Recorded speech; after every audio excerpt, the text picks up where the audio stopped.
वबिमा अन्नी कादिरिय्युन अक़ूल अदरिक अब्दक जीलानी अदरिक अब्दक जीलानी। वो जो न थे तो कुछ न था, क्या कहे, और वो जो न हो तो कुछ न हो, तो कुछ न हो। ये सारी रौनक उन्हीं के दम कदम से है, बेशक ये सारी कायनात उन्हीं का जलवा है। उनकी शान तो बड़ी अजीम है, फर्श वाले तेरी शौकत का उलू क्या जाने। क्या बरजस्ता शेर, फर्श वाले तेरी शौकत का तेरी शौकत का उलू क्या जाने, खुसरवा अर्श पे उड़ता है फरेरा तेरा। सुभान मालिक कायनात मुख्तारे दो जहां की शान तो बड़ी अजीम है। उन पर ईमान लाने वालों का ये रुतबा है कि जब तक एक भी उनका चाहने वाला रहेगा कयामत नहीं आ सकती। कयामत क्या है? जमीन और आसमान के निजाम का खत्म हो जाना, चांद सूरज सितारों की रोशनी का खत्म हो जाना, ये सारा निजाम दरहम बरहम हो जाए, यही कयामत है।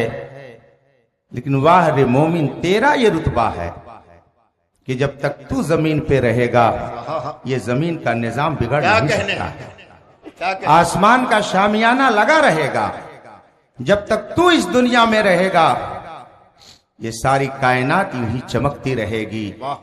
जब नबी के गुलाम की ये क्या कहने, क्या आपने ये नहीं पढ़ा कि जब तक एक भी ईमान वाला रहेगा कयामत नहीं आ सकती है? ये उम्मती की शान है। नबी पर ईमान लाने वाले का ये रुतबा है कि जब तक ये कायम है जमीन और आसमान कायम है। आज लोगों को शुबहा होता है नबी के जरिए जमीन और आसमान कैसे कायम है। नबी के उम्मती की ये शान है कि जब तक ये रहेंगे निजाम कायनात चलेगा, जिस रोज ये नहीं रहेंगे निजाम कायनात खत्म हो जाएगा। जब उनके गदा भर देते हैं शाहाने जमाना की झोली, मुहताज का जब ये आलम है मुहताज का आलम क्या हो। नारे तकबीर, नारे रिसालत, जश्न रसूल अकरम हज़रत अल्लामा मुफ्ती अख्तर हुसैन साहब की बिला। थोड़ी देर में अपनी गुफ्तगू आपके दरमियान रखने की जसारत कर रहा हूँ। जसारत इसलिए बोल रहा हूँ कि यकीनन ये जसारत है। ये उलमाए रब्बानीयीन, इन्हीं हजरात के बारे में रसूल पाक ने फरमाया है अल बरकतु मा अकाबिरिकुम, अगर बरकत चाहते हो तो अपने अकाबिर के दामन से लगे रहो। रसूल पाक की हदीस है, मुस्तफा जान रहमत का इरशाद है अल बरकतु मा अकाबिरिकुम, बरकत तुम्हें अपने अकाबिर के दामन से वाबस्ता होने में मिलेगी। और उसी के नीचे दूसरी हदीस ये भी मैंने पढ़ी कि मेरी उम्मत के लोग खैर पर रहेंगे जब तक के अपने अकाबिर के दामन से वाबस्ता रहेंगे, और जब अकाबिर के दामन को छोड़ देंगे उनकी मौजूदगी में भी वो गैरों की तरफ जाएंगे तो तबाह बर्बाद हो जाएंगे। ये रसूल पाक की हदीस है।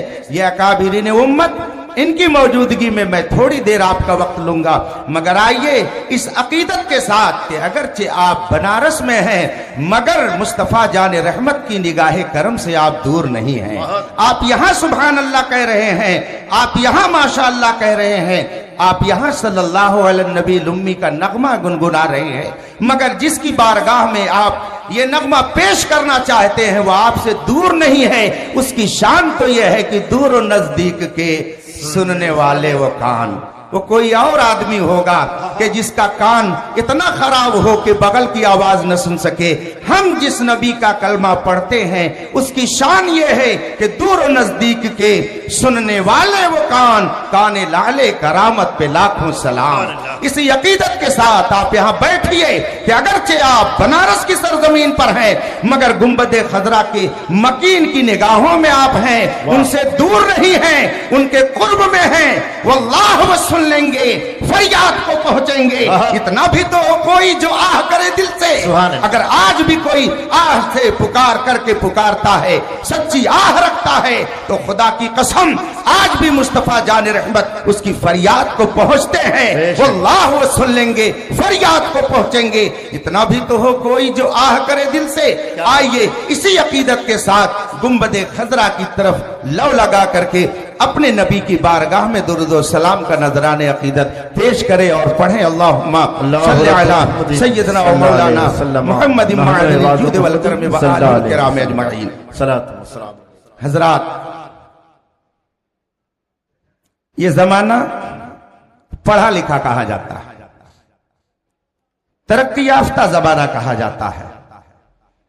मैंने थोड़ी सी जो तारीख पढ़ी है, अगर मेरी कुव्वत हाफिजा गलती नहीं कर रही है तो मैंने ये पढ़ा है कि रसूल पाक की तशरीफ आवरी से कब्ल जो जमाना है उसे जमाने जाहिलियत कहा जाता है। रसूल पाक सरवरे कौनैन सल्लल्लाहु अलैहि वसल्लम की आमद से कब्ल जो जमाना है उसे जमाने जाहिलियत कहा जाता है, उसे दौरे सियाह कहा जाता है, उसे कर्ने अस्वद कहा जाता है, तारीख दौर कहा जाता है। आपको यह भी मालूम होगा कि उसे जमाने जाहिलियत क्यों कहा जाता है। आपको यह भी मालूम होगा कि उसे कर्ने अस्वद क्यों कहा जाता है। आप ये भी पढ़ चुके होंगे कि उसे तारीख दौर के नाम से क्यों जाना जाता है।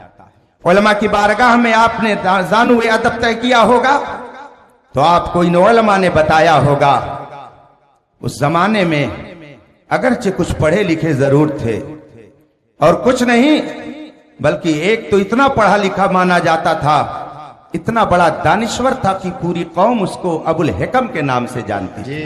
हिकमत की जमा है हिकम। अबुल हिकम का तर्जमा अपनी जबान में मैं कर देता हूं, हिकमतों का बाप था वो। सिर्फ हिकमत ही नहीं थी उसके पास, हिकमतों का बाप वो कहलाता था, अबुल हिकम कहलाता था।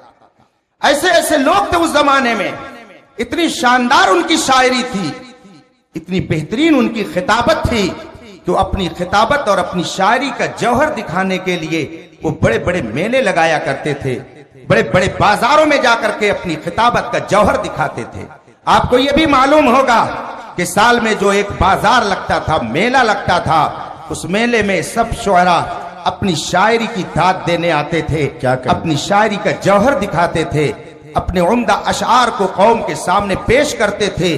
और उन शुअराए अरब में जिसका शेर सबसे बेहतरीन होता उसे खाने काबा के सामने गेट पर ला करके आवेजा कर दिया जाता, लटका दिया जाता था। वो लटकते रहे हर साल एक एक शेर, और एक जमाना ऐसा आया कि उसे सबे मुअल्लका के नाम से आज भी दाखिले दर्स कर दिया गया है, किताब वो पढ़ाई जाती है, नारे तकबीर है, नारे रिसालत। हजरात, आपकी निगाहें देख रही हैं कि मिंबर नूर पर एक अजीम शख्सियत का इजाफा हो रहा है। काज़ी शेर बनारस हज़रत अल्लामा मौलाना गुलाम यासीन साहब किबला मिंबर नूर पे जलवा फरमा हो रहे हैं। मैं तमाम कमेटी की तरफ से उनका शुक्रिया अदा करता हूँ। आप हजरात पूरी मोहब्बतों के साथ गुफ्तगू से बात फरमाएं। उसे जमाने जाहिलियत कहा जाए जिसमें ऐसे ऐसे शोरा हों, ऐसे ऐसे खुतबा हों।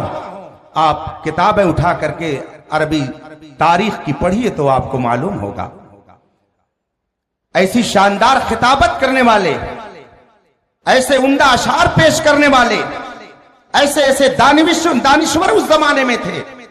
मगर उसके बावजूद आप उस जमाने को जमाने जाहिलियत कहते हैं, स्याह दौर कहते हैं, जबकि उस जमाने में भी बहुत सारे अक्लमंद मौजूद थे। आप अगर हुजूर मुहद्दिस कबीर के कदमों का बोसा लेकर और अर्ज करें हुजूर मामला क्या है, तो इरशाद फरमाएंगे कि बात ये थी, दानिश्वर भी थे, अक्ल वाले भी थे, हुनर वाले भी थे, शेर व शायरी वाले भी थे, अच्छी खिताबत वाले भी थे, घनगरज खतीब भी पाए जाते थे। अपनी जबान दानी पर उनको इतना नाज था कि वो दूसरों को गूंगा समझते थे। ये सारी बातें उनके अंदर थी, मगर उसके बावजूद एक इंसानियत का जो जेवर होता है वो जेवर से वो खाली थे। वो इंसान तो बज़ाहिर थे मगर उनके अंदर इंसानियत नहीं पाई जाती थी। वो इंसान तो थे मगर जिंदा बेटियों को दरगोर करने में फख्र महसूस करते थे। वो इंसान तो थे मगर उनकी बेहयाई का हाल ये था कि अपनी सौतेली माँ के साथ भी वो बदकारी करने में कोई आर नहीं महसूस करते थे। बाप अगर मर जाता तो उसकी जगह अगर कोई सौतेली माँ होती तो उससे वो निकाह कर लिया करते थे। बेटी के साथ, बहन के साथ गलत सलूक करना ये कोई उनके लिए ऐब की बात नहीं थी। शराब पीना उनका मशगला था, शराब व कबाब में उनकी पूरी जिंदगी गुजरती थी।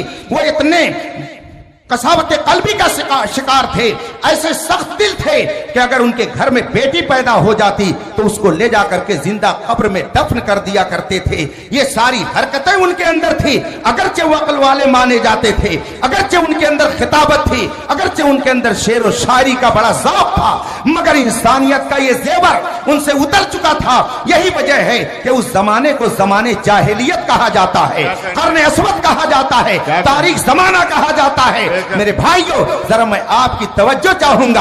आप ये बताइए कि अगर उस जमाने में जिंदा बेटी को दरगोर कर दिया जाए तो उसे जमाने जाहिलियत कहा जाए। अगर उस जमाने में कोई अपनी बहन के साथ बदकारी कर बैठे तो उसे जमाने जाहिलियत कहा जाए। अगर कोई सौतेली माँ को बाप के मरने के बाद रख ले तो उसे आप कर्न अस्वद का नाम दें। तो ये बताइए कि इस दौरे तरक्की में क्या हो रहा है, आज के इस जमाने में क्या हो रहा है। उस जमाने में भी बेटियों को जिंदा दफन किया जाता था, आज भी तो वही हरकतें की जा रही हैं। बस फर्क यह है कि उस जमाने में बेटियां अपने मां के पेट से बाहर आ जाती थी, आंखें खोल लेती थी, उस वक्त उनको जिंदा दरगोर किया जाता था। और आज हाल यह है कि जमाने ने तरक्की किया तो अब बेटी को मां के पेट से बाहर आने का मौका ही नहीं दिया जाता है, बल्कि मां के पेट ही में उसे मौत के घाट पहुंचा दिया जाता है। अगर उस जमाने में कोई अपनी बीवी के कोई अपनी बहन के साथ बदकारी करता था तो आज क्या होता है, आज मुझसे ज्यादा आप इसको जानते हैं।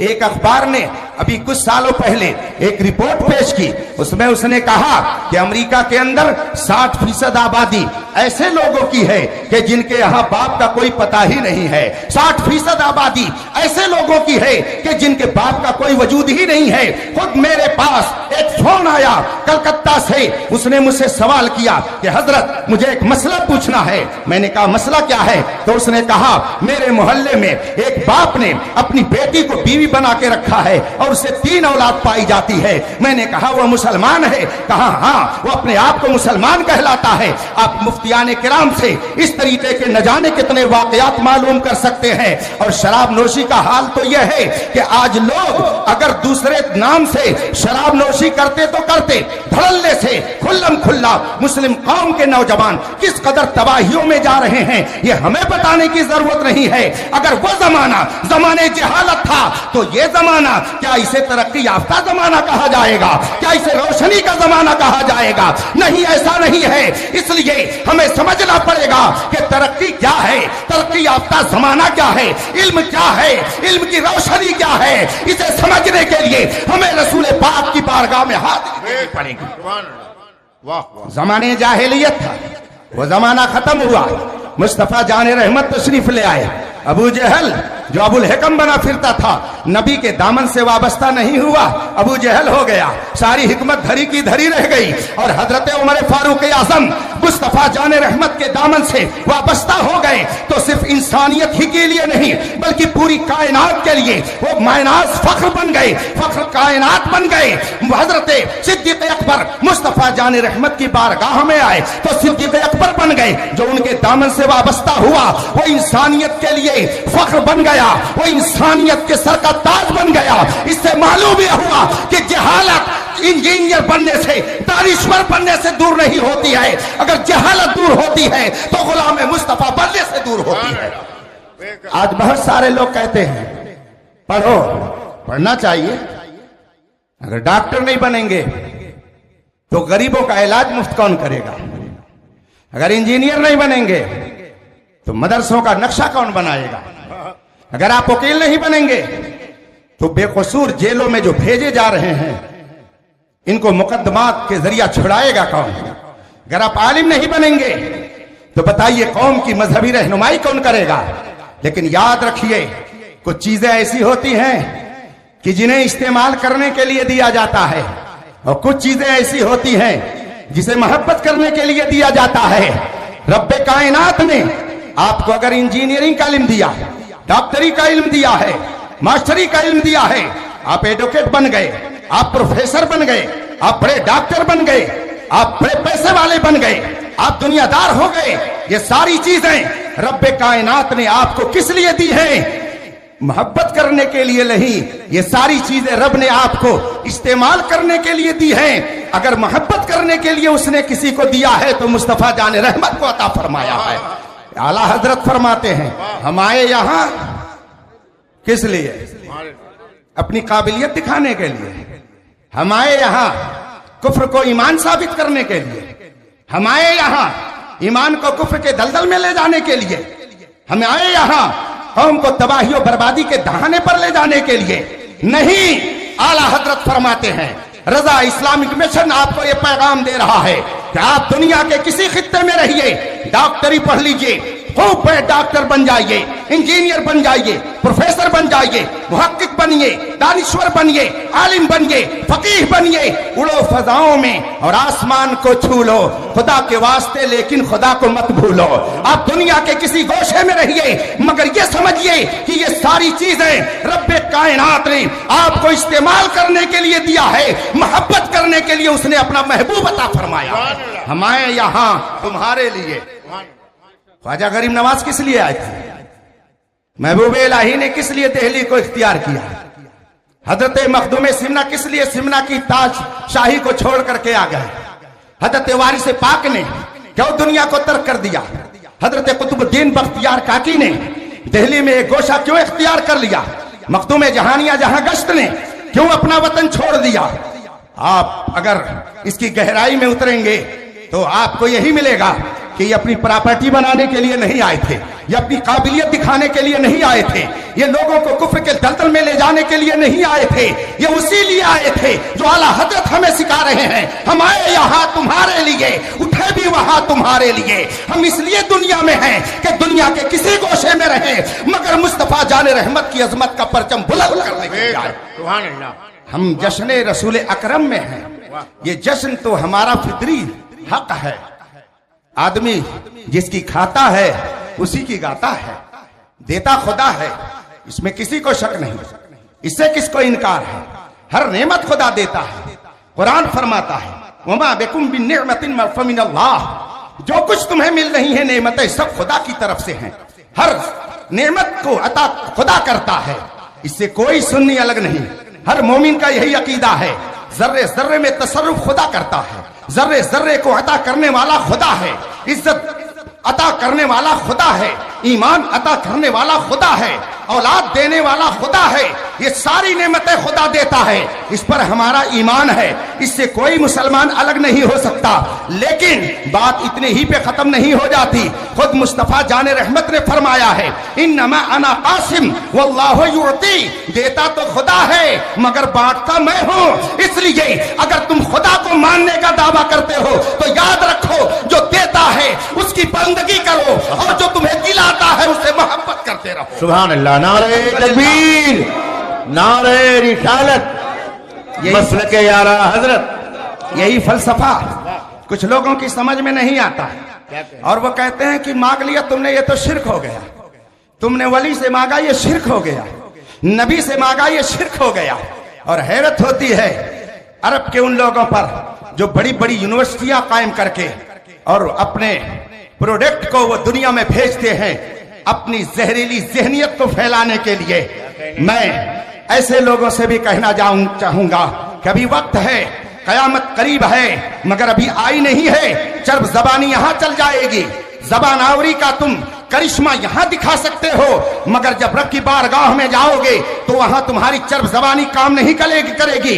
अल यौमा नख्तिमु अला अफ़वाहिहिम व तुकल्लिमुना ऐदीहिम व तशहदु अर्जुलुहुम, इस जबान पर ताला लगा दिया जाएगा। जो बोलता है बहुत धड़ल्ले से कि ख्वाजा का ताल्लुक हिजड़ों से था, जो बोलता है धड़ल्ले से कि नबी मरकर मिट्टी में मिल गए, जो बोलता है धड़ल्ले से कि गौस क्या देंगे, देखना कल मैदान महशर में मुंह पे ताला लगा दिया जाएगा।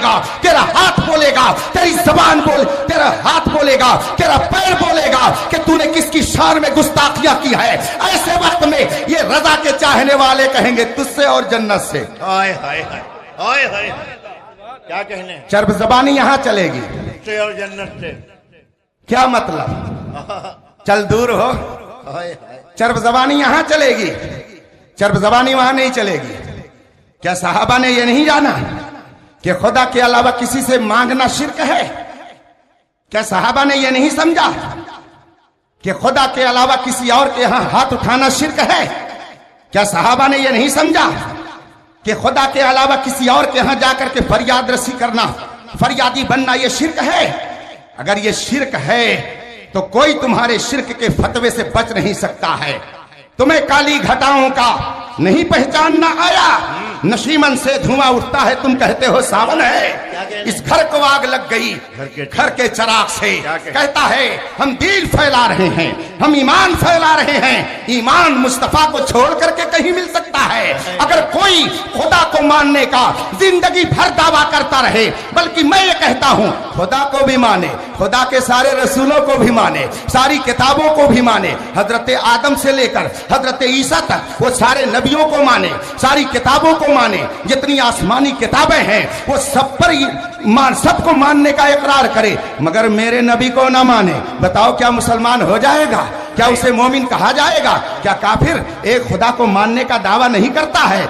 बसों पे लिखा रहता है सबका मालिक एक है, गोया वो भी ये पैगाम दे रहे हैं कि जिसको तुम मालिक मानते हो हम भी उसी को मालिक मानते हैं। कुरान खुद उनके बारे में फरमाता है, वला इन सअल्तहुम मन खलक़स समावाति वल अर्द ला यक़ूलुन्ना अल्लाह। अगर तुम इन मुशरिकों से पूछो कि जमीन और आसमान किसने बनाए, तो ये जरूर बोल उठेंगे कि सब खुदा ने बनाया। तो सिर्फ खुदा को मानने से अगर कोई मोमिन हो जाए तो कोई दुनिया में मुशरिक नहीं रहेगा, सब अपने आप को मोमिन कहेंगे।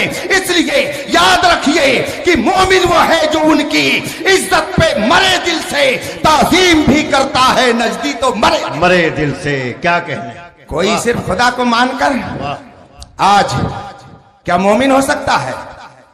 एक शख्स पैगाम फैलाता है बॉम्बे से, हमारा नौजवान भी कितना भोला भाला, किसी को टीवी पे देख लिया समझता है ये बहुत बड़े मौलाना है। ये हमारे नौजवानों का मिजाज बन गया है, टीवी पे देखा समझा बहुत बड़ा मौलाना, वरना टीवी पे क्यों आता?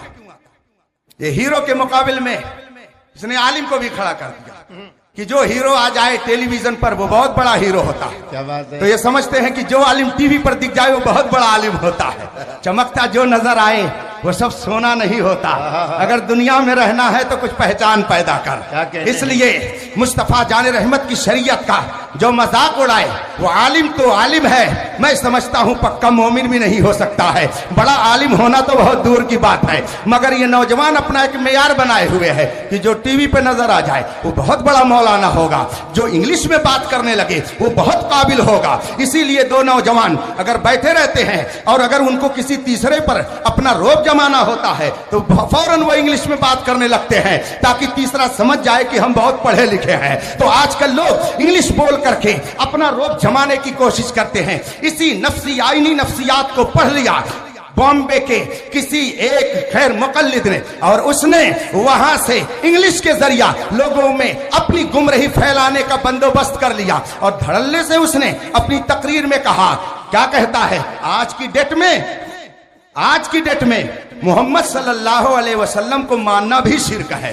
माअज़ल्लाह रब्बिल आलमीन। खुदा जब दीन लेता है तो अक्लें छीन लेता है। ये जश्न रसूल अकरम क्यों मनाया जा रहा है? ताकि ये नौजवान अपने नबी से अपना रिश्ता कमजोर ना होने दें, बल्कि जश्न विलादत मना करके ये पूरी कौम को बताते रहे कि सुनो निसार तेरी चहल पहल पर हजारों ईदें रबीउल अव्वल सिवाय इब्लीस के जहां में सभी तो खुशियां मना रहे हैं। क्या कहने हजरात, बातें बहुत कुछ कहने की हैं, मगर इन अकाबिरीन के झुरमुट में मैं आपका ज्यादा वक्त नहीं लेना चाहता हूं। बताइए, मैंने तेज आवाज सुनी जब कहने वाला कह रहा है कि आज की डेट में रसूलुल्लाह को भी मानना हराम है। तालियां लग रही हैं, नौजवान खुशी का इजहार कर रहा है। शायद उसे यह भी नहीं पता है अर्रज़ा बिल कुफ्र कुफ्र, कुफ्र पर खुशी का इजहार करना भी कुफ्र है, कुफ्र पर राजी होना भी कुफ्र है। वो बक रहा है ये भी कुफ्र है, और उसके ऊपर खुश जो हो रहे हैं ये भी कुफ्र कर रहे हैं। शायद उसको ये ज़ाब्ता नहीं मालूम है कि कुफ्र बकना भी कुफ्र है और कुफ्र की हिमायत करना भी कुफ्र है। इसलिए अगर आप अपने ईमान की सलामती चाहते हैं तो खुदा की कसम, सलामती का अगर कोई जरिया है तो वो मसलके आला। बेशक मैं अपनी तरफ से नहीं कहता, मुझे याद है महाराजा शरीफ के साहिब सज्जादा हजरत सैयदना शाह इस्माइल मियां अलैहि रहमत व रिजवान ने अपने एक खत में अपने शहजादे को मुखातब किया और लिखा है उसके अंदर, जो मुफावजात आलिया किताब में खत ये छपा हुआ है, वो फरमाते हैं बेटे तुमको आना है मारहरा, मगर तुम बरेली होते हुए आना। सुभान अल्लाह। खत में लिखा हुआ है बरेली होते हुए आना। मारहरा मुकद्दसा के साहिब सज्जादा अपने शहजादे को खत में ये लिखते हैं, तुम घर आ जाओ मगर बरेली होते हुए आओ। सुना है मौलाना अहमद रजा सख्त मखमसे में है, परेशानी में है, टेंशन में है, और आगे लिखते हैं कि उन पर किया हमला दीन पर हमला है। यानी जो इमाम अहमद रजा पर हमला कर रहा है, क्या कहने हैं? वो उनकी जात पर नहीं हमला कर रहा है, ये दीन पर हमला कर रहा है। हमने अपने अकाबिर से यही पढ़ा है, इसीलिए हम मरते हैं आला हजरत पर कि अगर उन पे कोई हमला करता है तो ये उन पर हमला नहीं है, ये मारहरा के बुजुर्गों ने तरीका दिया है कि उन पर हमला ये दीन पर हमला है। इसलिए हम उनके ऊपर हमले का दिफा करते हैं और पूरी दुनिया में ये पैगाम पहुंचाते हैं, डाल दी कल्ब में अज़मते मुस्तफा सैयदी आला हजरत पे लाखों सलाम। व अम्मा बिनिअमत रब्बिका फहद्दिस, अपने रब की नेमत का खूब खूब तज़किरा करो। नेमत के बारे में बता के अपनी गुफ्तगू मैं खत्म करता हूं। नेमत किसको कहते हैं? देहात में आप लोग तो पढ़े लिखे लोग हैं, मजबा बहुत पढ़ा लिखा है। इन उलमाए किराम की दुआओं के सहारे मैं दो चंद मिनट और आपसे महवे गुफ्तगू रहूंगा। हमारे इधर देहात में मेरा घर खलीलाबाद पड़ता है, जिसे बदल कर संत कबीर नगर भी कहा जाता है। हुजूर मुहद्दिस कबीर दामा जिल्लुल आली हमारे मोहल्ले में हम लोगों के बचपन से जाया करते थे। उस आबादी से इतना गहरा ताल्लुक था हुजूर हाफिज मिल्लत नव्वर अल्लाह मरकदहू का कि मखदूम गिराम हुजूर हाफिज मिल्लत की अहले मोहतरमा मखदूम अहले सुन्नत हम लोगों के बचपन में हमारे मोहल्ले में जाया करती थी। इतना गहरा ताल्लुक था हमारे मोहल्ले से, और आज भी अल्हम्दुलिल्लाह वो रिश्ता बरकरार है। हमने अपने इलाके में सुना है फर्नीचर वाले के यहाँ जब बेड बनाने के लिए लोग फरमाइश करने के लिए जाते हैं तो ये भी बना दो, ये भी बना दो, ये भी बना दो, एक नियामत खाना भी बना दो। नियामत खाना बोलते हैं ना, ये नियामत खाना क्या है मैं बहुत दिन तक सोचता रहा, बाद में पता चला ये नेमत खाना है जिसको नियामत खाना कहा जाता है। ये वही नियामत खाना है जो नेमत खाना है, क्योंकि उसके अंदर औरतें बहुत अच्छी अच्छी चीजें ले जा करके रखती हैं, मिठाई उसी में रख देती हैं, उसी के अंदर फल फ्रूट ले जा करके रख देती हैं, दूध उसी में रख देती हैं ताकि बिल्ली जूठा न करने पाए। कहती है ये नियामत खाना है, इसमें नेमत की चीजें रहेंगी। नेमत जानते हैं किसको कहते हैं? जिससे इंसान को लज्जत मिले उसे नेमत कहा जाता है। जिससे इंसान को लज्जत मिले वो उसके लिए नेमत है। कोई ऐसा है कि जिसको गाने में लज्जत मिलती है तो गाना उसके लिए नेमत है। कोई ऐसा है जिसे कुरान की तिलावत में लज्जत मिलती है तो तिलावत कुरान उसके लिए नेमत है। कोई ऐसा है कि जिसको नमाज में लज्जत मिलती है उसके लिए नमाज नेमत है। कोई ऐसा है जिसे बुजुर्गों के आस्थाने पर जाने में लज्जत मिलती है तो यही उसके लिए नेमत है। और कोई ऐसा है जिसे बुजुर्गों की पगड़ी उछालने में लज्जत मिलती है तो यही उसके लिए नेमत है। हर नेमत अलग अलग है, ज़ौक़ अलग अलग है, लोगों के अपने अपने तकाज़े अलग अलग हैं, मगर कुरान ने जिस नेमत के जिक्र का हमको हुक्म दिया है वो नेमत नहीं है जो आपने नियामत खाने में रखा है। वो नेमत है जिसके सदक़े में अल्लाह ने ये सारी नेमतें अता फरमाई है। जो मुस्तफ़ा जान रहमत की जात है वो हमारे लिए सबसे अजीम नेमत है। उसी नेमत के सदक़े में ये सारी नेमतें मिली है। ला व रब्बिल अर्श, जिसको जो मिला उनसे मिला, बढ़ती है कौनैन में नेमत रसूलुल्लाह की। सबसे अजीम नेमत वही है। नेमत कहते हैं जिससे इंसान को लज्जत मिले। बताइए दूध अल्लाह की नेमत है कि नहीं नेमत है? कौन है जो कहेगा कि दूध अल्लाह की नेमत नहीं? घी अल्लाह की नेमत है। कौन ऐसा होगा जो कहेगा कि घी अल्लाह की नेमत नहीं है? लेकिन अगर किसी को बुखार हो जाए, किसी को जुकाम हो जाए तो बताइए उसे दूध अच्छा लगेगा? अगर किसी को दस्त आ रहा हो, उसे जुलाब की शिकायत हो और उसको घी अच्छा लगेगा? घी पिलाइएगा उसको नफा देगा, बजाय नफा के उसे नुकसान पहुंचाएगा। दूध अल्लाह की नेमत है, लेकिन जिसका मिजाज बिगड़ जाए, जिसकी तबीयत खराब हो जाए, जिसको बुखार आ जाए, जिसे जुकाम हो जाए, जिसके जबान का जायका बदल जाए, अगर आप उसे दूध पिलाइए तो उसे दूध अच्छा नहीं लगेगा, दूध उसे कड़वा लगेगा।